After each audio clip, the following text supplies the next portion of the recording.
Hey guys, what's good? What's going on? We're back at it again with another episode of 5 things that you didn't know about Smite. The first thing we're going to be talking about is one of my favorite characters. I actually remember my first ever game of Smite was with Zeus, and it was on Assault, and I had an old janky laptop that could barely run Smite, and I didn't even have a mouse. I was using the trackpad on the laptop, and I think I got 1 kill and I died 18 times or something. So Zeus, like a lot of the characters in Smite, did go through a few changes. Lots of characters have gone through changes, but Zeus actually had some of his abilities changed. So let's go check out some of those abilities. So the idea behind Zeus didn't really change much. He was still very much based around getting these stacks, these charges on your opponent through either landing basic attacks or throwing out your abilities. Zeus's first ability, Chain Lightning, was pretty much the same, except you had to level it to increase the amount of times it could bounce. And the amount of times that it could bounce was the same as the level of the ability. So if you leveled it once, it would only bounce once. If you leveled it all 5 times, it would bounce 5 times. Today in Smite, this ability bounces 4 times regardless of the level. Now this is where things start to get cool. Zeus' second ability was called Aegis Shield, and when you activated this ability, you gained movement speed, you were immune to slows, and every time you got basic attacked, 10% of the damage that was dealt to you would be sent back to the attacker, and you would apply them with 1 charge. So this is what Hi-Rez used to help Zeus deal with characters that could rush you down.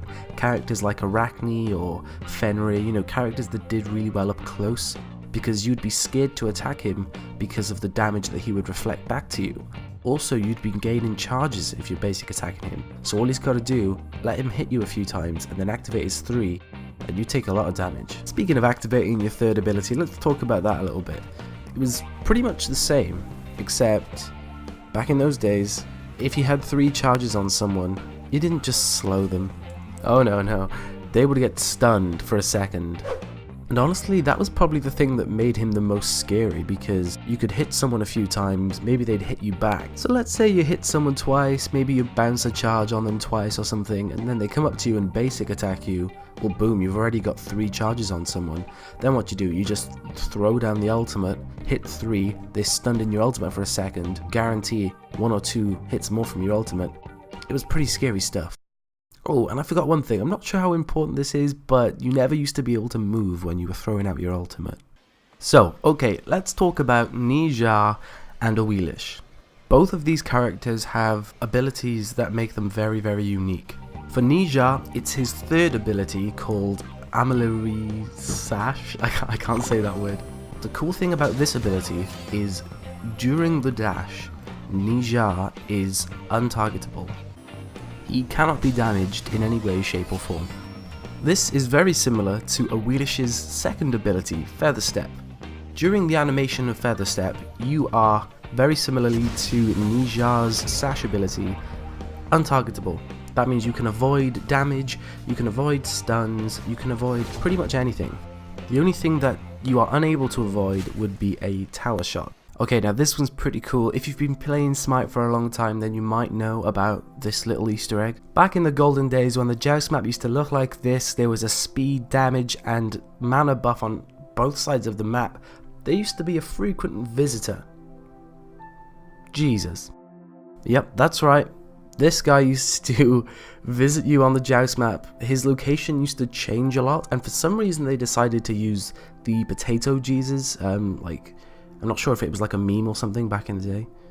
And there have been a few fan theories as to why he was there and why he moved to the certain locations that he moved to. I'll post a picture on the screen. If you want to, you can pause the video and read all about it.